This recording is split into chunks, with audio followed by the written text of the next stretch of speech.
and stuff at the end, so we'll jump right in. All right, Norma, welcome to Founders Club. Thank you. I wish I was in San Diego with you. Yeah, up in Canada, I'm sure it's chilly outside. It is definitely chilly. Yes, it is, and Yeah, snowy and cold, just cold. yeah. So you are the founder of Broker VMA, and you are an expert in kind of mergers and acquisitions in the real estate space and helping companies determine valuations and different things like that. So I want to kind of jump into all that because me and my business partner, we talk a lot about how one of the fastest ways to grow is through acquisitions. And people kind of hear that and they kind of disconnect, like they don't really think that it's possible for them. But in reality, there's a million ways to put the deals together. There's ways to do deals with no money out of pocket. And we're definitely going to jump into all that. And then also, I kind of want to approach the conversation from the buy side and the sell side for people that are out there thinking about selling or maybe getting a valuation, just wondering how much their brokerage or team is actually worth. And then I definitely want to talk about your thoughts on the Compass Anywhere merger and kind of all of the big moving pieces in the real estate market today. But maybe we can start with just from a high level, your kind of number one tip on getting ready to either buy or sell a brokerage. So, thank you for having me, Oliver. Your and your partner's concept about buying and growing that way is a mindset. And so I think that's the first tip is when you are mired in your business and you're running it and the day to day is overwhelming, you don't sort of step back and say, okay, what strategically should I be doing to work on my business rather than in my business? And that's where mergers and acquisitions lives, right? If you're looking to expand, rather than if you're running a real estate brokerage, rather than recruiting one agent at a time, if you can talk to a competitor in town who wants to retire and you can pick up 25 agents or 50 agents at a time, it's a game changer. All of a sudden your recruiting and retention plan becomes not, shoot myself in the head every day because I'm attracting one agent every 3 weeks and losing two in a month. It becomes all of a sudden you scaled your brokerage. You've gone from maybe 50 to 100 with that one transaction. And to your point, there's lots of different structures. It doesn't require a huge cash payment up front because it's not like it's a used car that you're selling. It's a relationship. You need to create a win-win and find a way for the two of you to work together over the next year, 2 years, 3 years to transition those agents over, make sure they're happy, make sure they're sticky with you rather than the old owner, and also accommodate his or her needs in the transaction. So lots of ways to structure it where it is eminently affordable and ultimately the business you're buying pays for itself. Yes. Yeah, that's one thing we've definitely learned is how you put the deal together is probably the most important thing, and we'll definitely get into that. Also, what are your thoughts on acquiring brokerages versus also acquiring teams that are bigger teams, or at team owners being able to sell a team? Oh, same concept. Okay. What you're buying is the cash flow, right? You're buying the cash flow of the brokerage with all the agents or the team with all the agents or the team members. And so that's how you value it ultimately. You look at what will this bring to my brokerage and how do I ensure that the cash that they've been able to achieve in the past is repeatable for me? And that's the perspective from the acquirer. So whether it's a team or a brokerage, same concept. If you're looking to scale, and we call it recruiting through acquisition, right? You're Love rather that. than, as I say, rather than do it one at a time, you're looking at, okay, who can I bring on as a team or who can I bring on as a brokerage that gives me that immediate scale? It's just so much more impactful Right. and time efficient. Yeah, to your point, if you're a broker or a team leader and you're recruiting maybe 1 to 3 agents a month, over the year you might get like 30 agents, or you can just go out in one foul swoop and get a brokerage or team that already has 30 agents, and to your point, bring them into the fold, which is why it's such a great opportunity to scale. Well, and if you bring in the 1 to 3 agents a month, you and I both know you're going to lose some. They're going Right. to have a baby, they're going to move away, they're going to retire, they're going to change jobs. Like there's 100 reasons that agents leave the business, and so you're constantly swimming upriver. Whereas with an acquisition, you have immediate scale. And even let's say you lose some of them. Let's say I buy your brokerage, Oliver, and you've got 30 agents, and let's say only 22 of them transition over. Well, that's a full year's work of recruiting that you've Yeah. done in one transaction. It Yeah. works really well. So we represent both buyers and sellers. So we're on both sides of it. We're agnostic as far as who we represent. And as a result, we have a couple of big buyers, right? So we've got a guy who in the last 3 years has gone from about 14 locations to 30. And we have another guy who's gone from about 26 locations to 60. And Wow. that's incredible growth. Like Yeah. you think about the all of a sudden, all of you and I talked before we came on about E&O insurance, which has just gone up and up and up and up every single year. You spread that across 600 agents instead of 100. It's massively different. You spread your rent across 600 agents versus 100, or even on a smaller scale, 80 agents versus 25. It Yeah. makes you profitable. It allows you as the broker to actually work full time as a broker rather than having to be an agent who happens to run a brokerage. Right. So Yeah. there's you think about a lot of people start a brokerage because they're a great agent.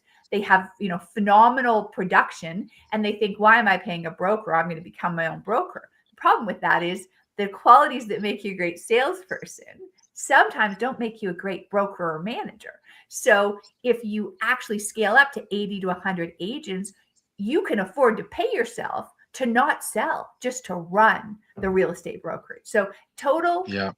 total change in perspective. And it's what we talked about a moment ago is you got to step back and look at how do I work on my business rather than in my business? What can I do to have a big impact and make my life better over the next 12 months? And oftentimes it's an acquisition. Yeah, I love it. I'm getting excited now. So let's talk about. I want to approach it first from the buy side, and then kind of the sell side for the people that are on the looking to exit pathway. If let's say I'm a team lead or a broker owner and I'm looking to expand, how do I spot good opportunities, or how do I attract opportunities to start the dialogue? So the first thing is you start to become aware, right? So it's that awareness piece we talked about. You have to be thinking about it. You have to say, okay, I want to expand. I'm looking to acquire. That meant that shift is critical, because then all of a sudden you look at all your competitors differently. You don't look at them as, darn, Jim's doing this and Sally's doing that, and how am I going to compete? It's more, okay, who would be a great strategic acquisition? Who could I maybe partner with or merge with to create a larger business that we could then scale even further? Who is in a market that I want, where I want to be and I'm not? Who is in my market and doing a really poor job and obviously making no money, whom I could then have a conversation with? And so what we don't recommend you do is call them up and go, hey, Oliver, I hear you're struggling, I'd like to buy you, because you're probably going to Yeah. tell me where to go really quickly. It's more of a, hey, Oliver, we're in the same town, we're in the same industry, can we sit down for coffee and discuss how we might work together? Right? It's sort of a collaborative, incremental approach, because then 3 months later, when you're dying and you're writing checks every month for 10 grand a month to keep the doors open, you call me because you know me, and we've started a conversation and we've had, a slight relationship. It's like, okay, Norma might think about buying me, or maybe we can merge. And so you want to, what we recommend that brokers do who are looking to acquire is sit down and put together a list. Who in my town is someone that I could see myself aligning with? And you and I both know, Oliver, there'll be people that there's not a hope in hell you would ever want to align with, right? They're just not your people. You would never have the same sort of culture within the company. But there's probably 10, 15, 20 people in your town that you think, you know what, yeah, they're decent, they've got good reputations. I like the way they run their business. I like their agents. And those are the people you then literally target, like real estate agents target customers. Real estate brokers target their competitors, and they sit down and say, I'm going to try to have 20 sit down conversations with these 20 businesses over the year. And guaranteed, of those 20 in this environment, it's such a low volume environment. Mm. 5 of them will definitely be thinking about selling or exiting or somehow trying to reduce their expenses. And then you take the conversation from there. So, I love but as I that. say, you Yeah, first have to be thinking about it. yeah, I like that approach. I think it's almost like farming. You're just planting seeds because there's no marketplace to buy brokerages. There's no way you're going to really know. But a couple tips that I would suggest is talk to your big title reps in town, Oh, your yeah, big great mortgage idea. loan officers in town, Yeah, because they have all the tea on who's struggling and who's not. So 100%. once you have your hit list, kind of run it by those folks and see if you can get any information. And then I love the idea of just getting together. Your approach is amazing. Just let's have coffee, have a conversation. It's generally not something where you're going to do it right away, but just No. planting those seeds over time. And then when they are ready, it's like you're going to get that phone call and they're like, all right, let's have a more serious conversation now.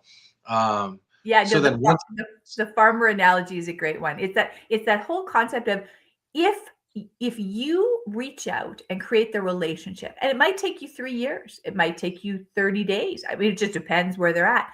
And they're comfortable calling you and they know that you're looking to expand and grow and acquire. You want that phone call. You don't want yeah. that phone call to go to your competitor. You want that phone call to come to you. And your suggestion about loans officers and title people and everybody in the industry, 100%. You want to let everybody know you're looking to expand. You're looking to grow through acquisition. You're a company that is in a growth phase. Yeah, love that. And now let's assume that someone then raises their hand. What is the next steps in terms of, finding the value and putting the deal together?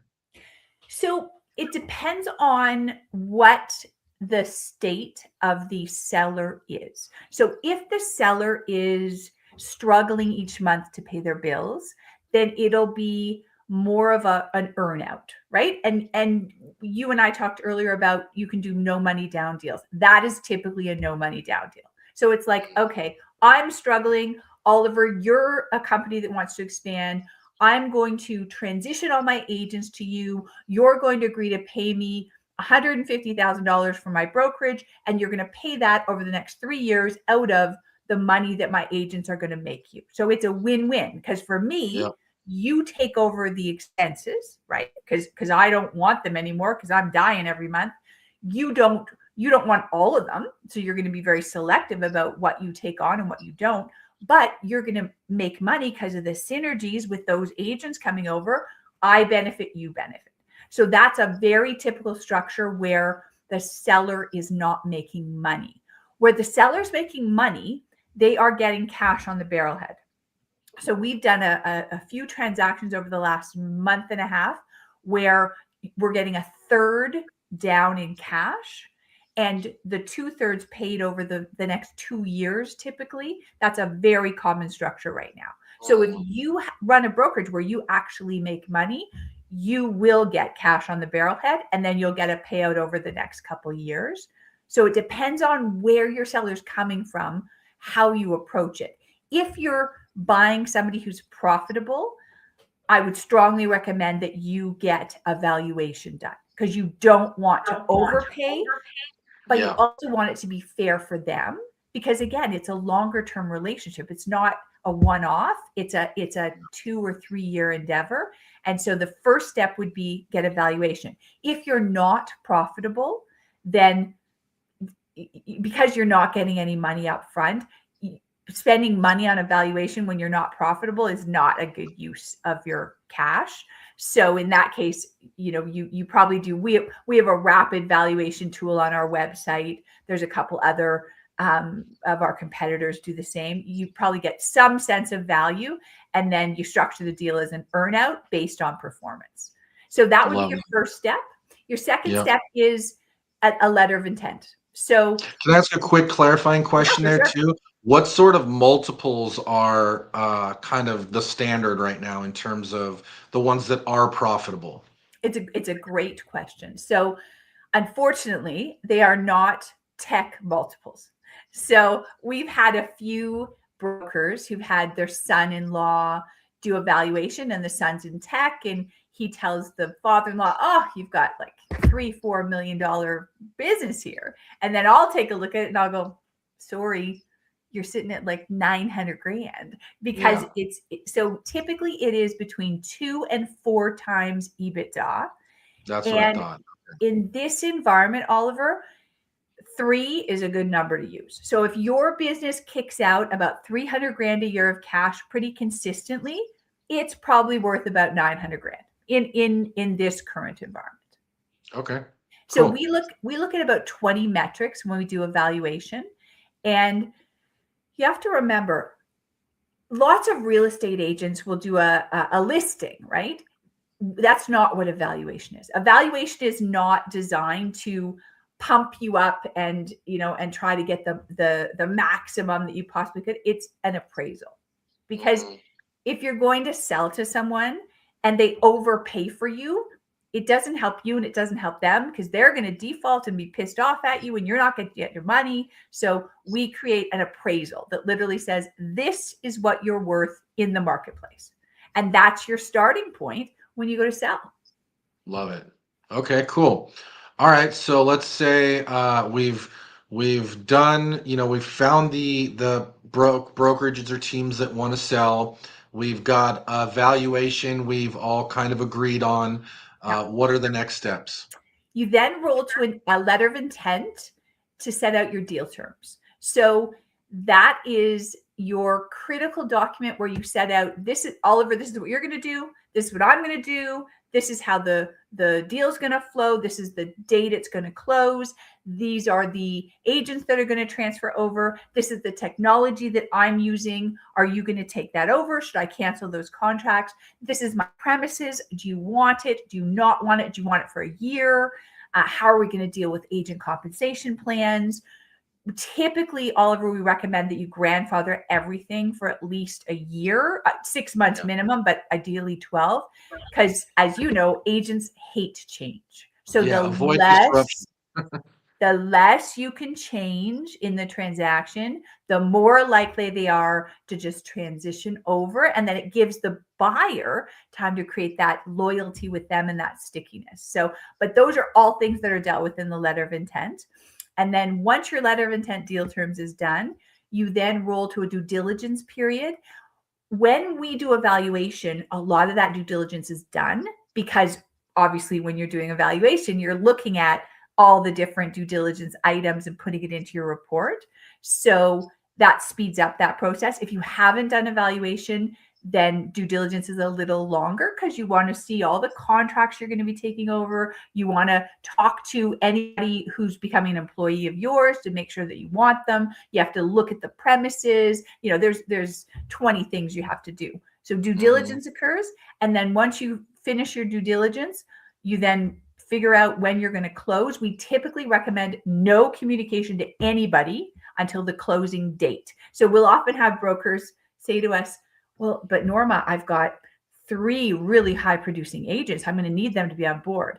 And we always say, listen, think of it like, it's that old expression that I love. Any 3 people can keep a secret as long as 2 are dead.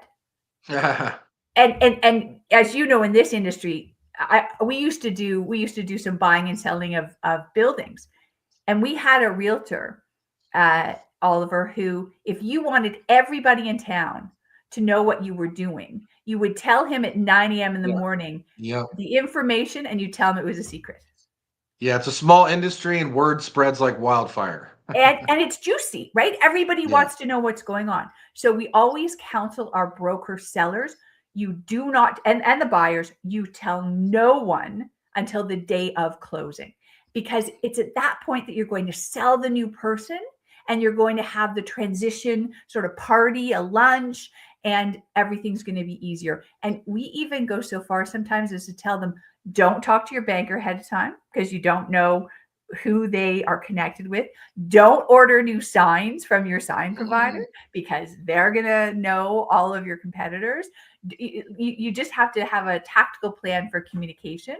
And then once the actual day of the event occurs and you've transitioned your agents over, critical component is there's a 30-day plan post closing to make sure that everybody transitions, everybody's happy, any issues are addressed, any concerns are dealt with, because the value in a brokerage is in your agents. That's what you're buying. So you need to make sure that they transition over. Okay, I And love we that. also say time Yeah. kills all deals. So if you want to do this, do it. And typically it's a 60 to 90 day time frame for closing from the time you have the initial conversation to when you actually close the deal, because you don't want the momentum to slow down or stop. Hmm. We've done deals over a weekend before, which is quite insane. We've done deals within 15 or 30 days where there's illness, where there's imminent death, where there's something urgent happening, or there's run out of money, there's no money left. But typically 60 to 90 days is a perfect time frame, no longer. Okay, good. That's great advice. And then in terms of the financial piece, I think that kind of intimidates a lot of people. In terms of like, let's use that example where the business was worth 900 grand.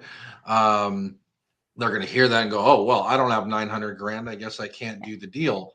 But there's lots of creative ways to fill those gaps. And so I wanted to get your insight on that. For sure. So we had a deal recently where they bundled the building in which the brokerage, out of which the brokerage ran, with the purchase of the brokerage itself. And the beautiful part of that, and you know this intimately, is if you can get a building value that's, decent, maybe a little higher than it would be otherwise, it'll cover your down payment for the business, which is exactly what that one did. So it was a thing of beauty, because they bought the building, they financed the building. From that, they had enough money to pay the third down, and then the other two-thirds flows out of the cash flow of the business itself. So Yeah. really nice structure, that one. Another one that we've done is we've had lower down payments sometimes than the one third. And again, when I'm talking one third, I'm talking profitable brokerages. The unprofitable ones, as we already talked about, are literally an earnout. Yep. But profitable brokerages, if you don't want to put the third down, what we've seen in the past is we've seen people will give a promissory note for the remainder, and they might secure it against a building, secure it against a personal guarantee, secure it against something tangible that the seller can have comfort that this is going to work. The other thing we've seen is you do it initially as a merger partnership, where they take on whatever portion of ownership they can afford to pay for. And then over time, over the 2 or 3 years, you transition more and more of that percentage as they pay for the remainder. So lots of Yeah. different ways to secure for the seller the comfort that they're actually going to be paid for the business that they've created.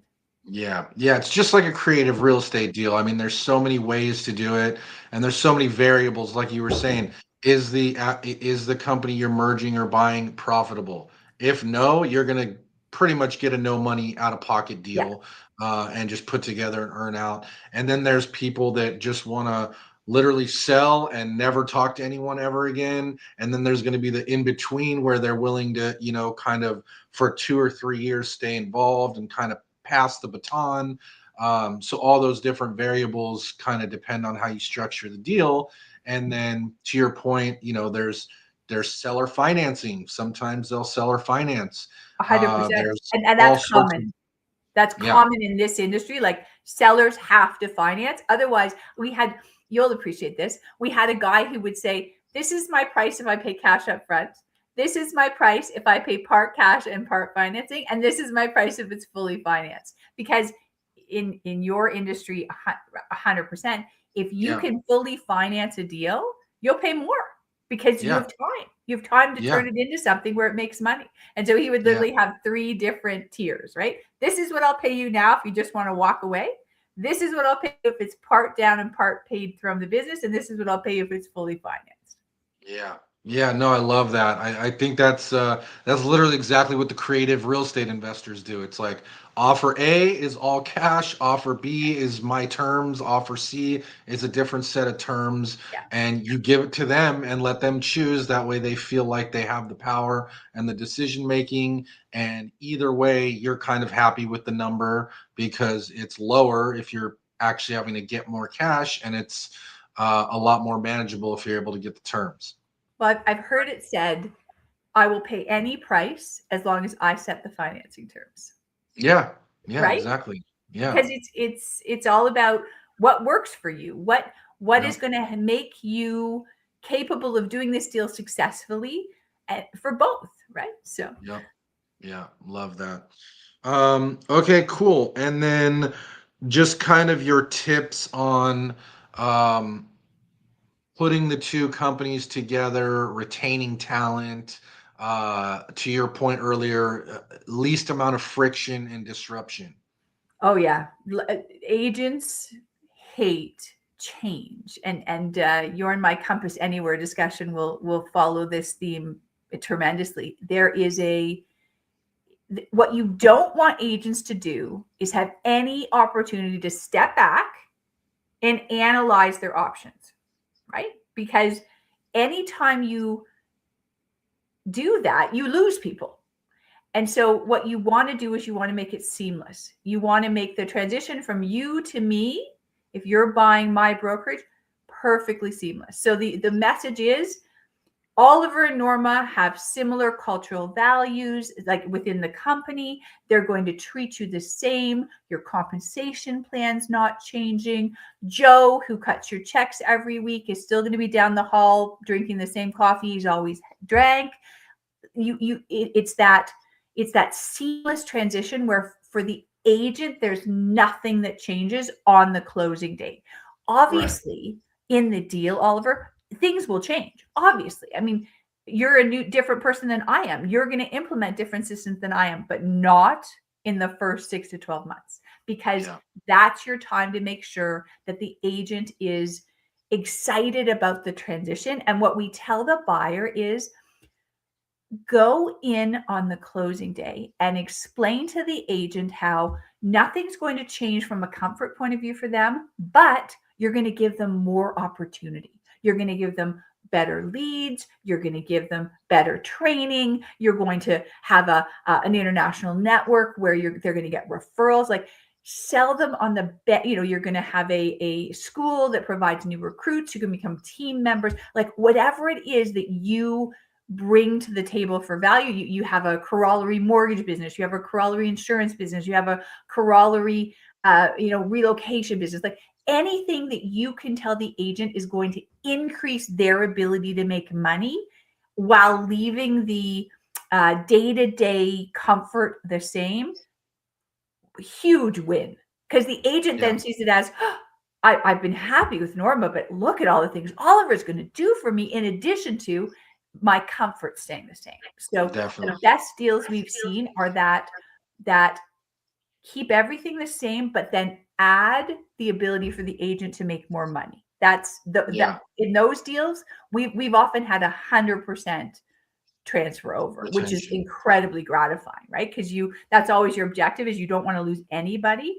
And a lot of deals we've seen, we haven't been involved in them, but we've seen deals where every single agent walked, which is awful because the seller is selling the value of the agents. If all Yeah. the agents don't transfer, they have no value. And we've Yeah. seen deals that we've been involved in where everybody moves over, which again is it's exceptional, it's unusual, it's fabulous when it happens, and that's the situation where it happens, where the agents feel totally comfortable that you're going to honor what I've done before and then add to it. Love that. Love that. And I think what's also something cool to think about is this acquisition strategy also works for adding profit centers to your business. Like you could do this with moving companies, staging companies, property management companies. You could do it with media companies for listing videos and all different things. Because they always say there's like 80 different service providers that touch a real estate transaction. So if you're using this acquisition method, you can not only use it to grow your team or brokerage, but you can use it to add profit centers on the outside as well. Oh, brilliant. One of our the operator I was telling you about, who's now up to 60 locations, does exactly that. So he'll Mm. buy a brokerage, and then he'll add in his mortgage, his title, his relocation, his Yeah, insurance, because to your point, all of those are profit centers over and above the real estate brokerage, and they all service the ultimate customer of the yeah, brokerage. yeah. Love that. Okay, cool. Let's shift gears now. I think we've kind of outlined the acquisition process and how it all works. Now, let's say I'm a team lead or I'm a broker owner and I'm interested in selling. What should I be doing to prepare to get the most amount of money possible and also, make it a seamless process? So ideally, you think about it about 2 years before you're actually going to sell. So that's an ideal world, Oliver. Do most people do that? No. But if you have the privilege of doing it, if you take a couple years ahead of time, what you can do is you can streamline your finances, make sure that your financial statements are looking good, remove your daughter's car and your son's snowmobile and your wife's vacations and all the noise from the financial statement, so it's a true picture of what you're selling in the business. The other thing you can do is you can start to put systems in place where you are not the sort of the bottleneck or the critical person with all your systems around. So 2 years ahead is brilliant. We have a few clients who contact us a couple years ahead, and we give them a whole playbook of all the things they can do to increase the value of their business, streamlining expenses, getting rid of premises that you no longer use, reducing the size of your premises, looking at your staffing and making it as efficient as possible. All of those things can really dramatically increase the value. So ideally, 2 years ahead, you're talking to someone like me for the playbook on how to maximize value. My business partner does broker coaching. He's great at taking what you have now and turning it into something more valuable in 2 years. If you don't have that privilege, then your second most important component is confidentiality. The last thing you want to do is call up your competitors and tell them you want to sell, because Yeah. everybody in town by dinner time will know, and Yeah. all of And your they're going to agents call will all know. your agents and try to recruit them. 100%. So Yeah. what we provide and what our competitors provide is we run a confidential sales process.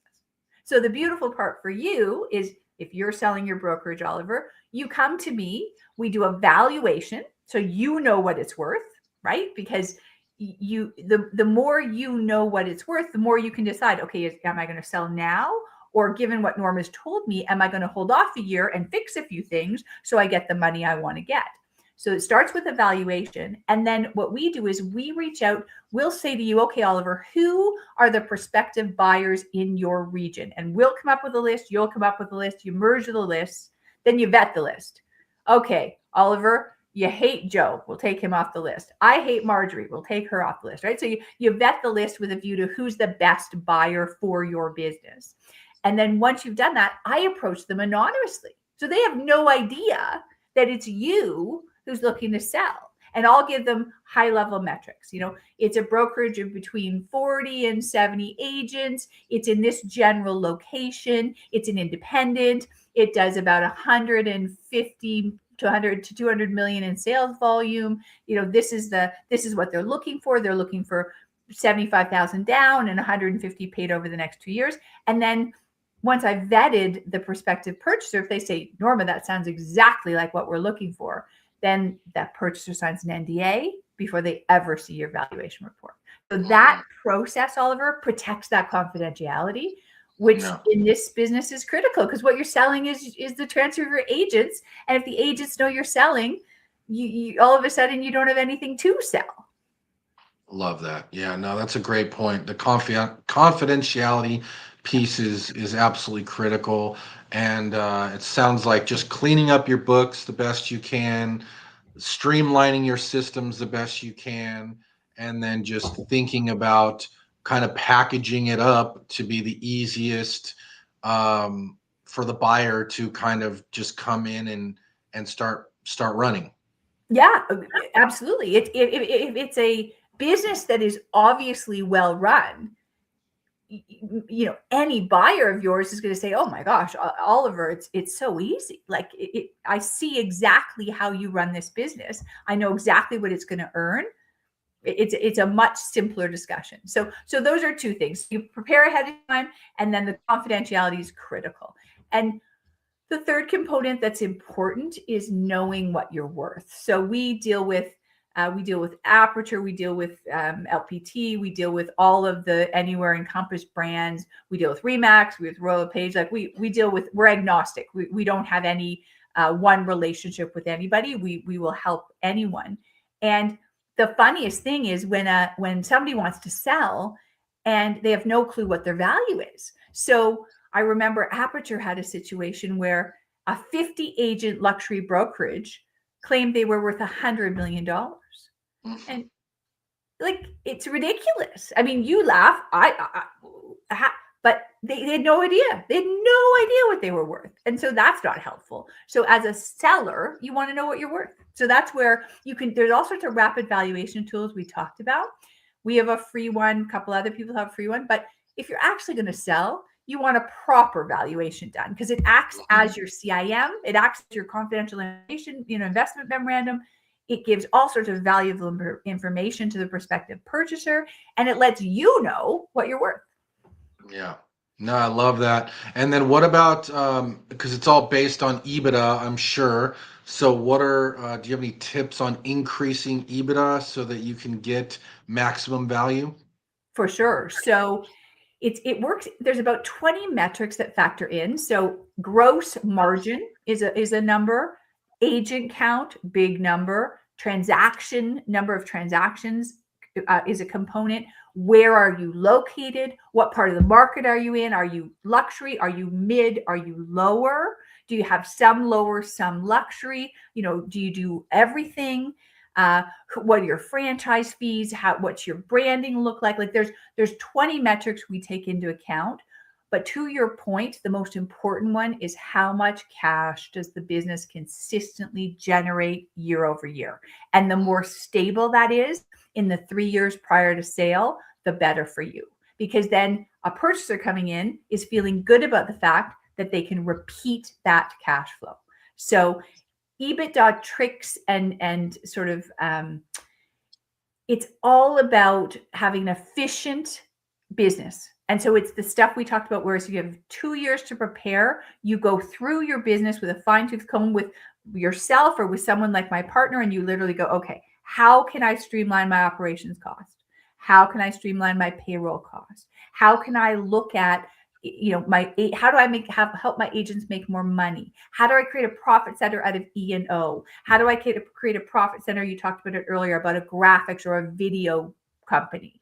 And so you're looking at your business with a professional lens to say, how do I make this the most efficiently run, profitable enterprise before I go to market? Yeah, that's the ticket right there. Yes, Awesome. And then I think working with someone like yourself is I think critically important as well. Not to make this a plug, but we had to buy out a partner a few years ago, and working with someone to get everything evaluated properly and get all the numbers dialed in, I think is just critically important. So definitely, reach out to Norma if you are thinking about buying or selling. And then last thing I want to kind of dive into is the all the movement that's happening in the industry right now. There's the big Compass Anywhere merger. There's all sorts of rumors of other merger. There's just a lot of moving pieces happening right now. So, what are your thoughts on that, and kind of what do you see playing out? So, first of all, thank you for the comments about an advisor. It amazes me that people who, for a living, counsel customers not to sell their own house, not to do for sale by owner, when they go to sell this fabulous business they've built, think they can do it themselves. And I always go, there's a disconnect there, right? They know that a person, a homeowner trying to sell their home themselves is quite messy. You Mm-hmm. built this fabulous legacy. You want to keep it going. And whether it's me or anybody, a third party advisor can always provide more value than they cost. So Compass Anywhere, Oliver, how long do you have? It is Yeah. it is a behemoth. It is the talk of the town. It is so complicated, and the matrix that's created from the 10 different brands that are now all Compass is so difficult to just even comprehend, let alone start to organize. So we do business with a lot of the brands, like Compass and all of their brands. And the mandate from Compass is, we picked up, I think, 2.1 billion of debt with the Anywhere purchase. We've got a $900 million bridge loan. We are spending no more money doing anything spectacular. So there's a lot of the brands within that group that are feeling the pressure of no capital, where, Christie's, for example, did a couple of deals before the merger, one in Jacksonville, another one in, I don't remember which state, but good deals for Christie's, but generous deals for the seller. They're just not even possible right now. They're not even thought about because they just don't have the mandate to spend any more capital right now. So that's one component of it. The other component is, think about San Diego. Do you have a Better Homes and Gardens? Do you have a Corcoran? Do you have a Coldwell Banker? Do you have a Compass? Do you have a Christie's? Do you have a Sotheby's? Do you have an ERA? Like, all of a sudden do you have a Century 21? Like, you might have all 10 of those brands in San Diego competing against each other. Yeah. What do you do if you're Refkin to deal with that? Like, how do you possibly deal with that? Christie's and Sotheby's are a license, so you can't merge them. Not that you ever would, because they've been fighting each other for 300 years. Corcoran, Century 21, like Coldwell Banker is the oldest real estate company in America. You're not going to close it. Compass is already competing. It's just, somebody with far more brains than me and a far higher pay grade is going to have to figure it out if they ever do. And San Diego is just a microcosm of every single town in America. Mm-hmm. So I can't even fathom the complexity that they're dealing with. And then what's happened in the market as a result is, okay, Compass Anywhere is this huge, 340,000 agent behemoth. The next largest one, I think, is 170 or 180. I think it's Keller Williams. Well, now Remax. Okay, well, what does Remax do? Well, they've only got 45,000 in America. Are they all of a sudden going to be purchased by somebody? It's possible. I mean, it's a crazy thing to think about, but it's possible, because 45,000 is no longer that big anymore. And then you look at other potential suitors. Century 21. Is Century 21 a strong brand in America? Not really. It's strong in Canada. It has some international clout. Well, all of a sudden, does a foreign buyer come in and buy the Century 21 brands in America? Right? Like, there's just, as I say, it's a matrix, and it's just so complicated that it has everybody in the industry uncertain, because they don't know, the private listings versus public listings, all the lawsuits that are going on, the fighting amongst the big players. It's a very uncertain market. And so in uncertainty, not a lot happens. And what we're seeing in the M&A space is scale is still the name of the game. So if I run a 25 agent brokerage, if I ran that 10 years ago, I might have made a little bit of money from it. Right now, unless I'm luxury, I'm making no money. So I can't keep doing that. So then I look to, okay, do I sell? Or do I try to find another 25 agent brokerage and buy it and become 50? And then Hmm. even 50 is too small. I mean, you know that. So now it's like, okay, do I try to find another 50 and go to 100? And then maybe at 100, I can actually afford to pay myself 150 grand a year to run this thing. So all of those discussions have become more critical with the Compass Anywhere merger. But I Yeah. predict a lot of chaos in that whole Yeah. 10 brand Yeah, matrix. it was a really interesting move because Anywhere was kind of a neutral holding company, so it kind of made sense that they had all these different brands underneath it. Where Compass is its own brand that directly competes with all of those other brands. So And the has fact that they taken, now own yeah, it and is Oliver has very interesting. taken agents from every one of those brands over the last number of years with huge Right. payouts and incentives to come over. So, Yeah. yeah, no, you're right. It went from like a neutral holding company to an active market participant who's actively competing against all of those brands. Yeah. Yeah. And then to your point, some of those brands like Sotheby's, Christie's, and all that, those are more auction houses and licensing agreements as opposed to franchises. And Yeah. some of the other ones are franchises with long-term franchise agreements. And what is the long-term play there? Is it merging them all eventually into Compass? Because the Sotheby's and Christie's could never happen.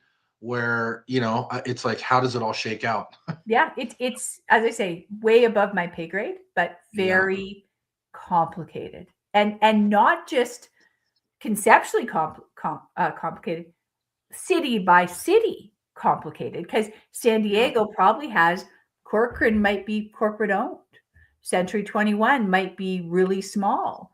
Coldwell Banker might be the big behemoth in town. Compass might be small. Like you've got corporate owned, you've got franchise, you've got it's just and they're all competing against each other. Yeah. Yeah. Well, it's going to be interesting to see how it plays out. If anyone has thoughts, drop us a comment below. Let us know what you think. This has been a great conversation, Norma. I really appreciate you coming on today. And for everybody listening, if you like money and you like real estate, this is the show for you. Hit that subscribe button, and we will see you on the next one. Thanks, Norma. Thank you, Oliver. A complete pleasure.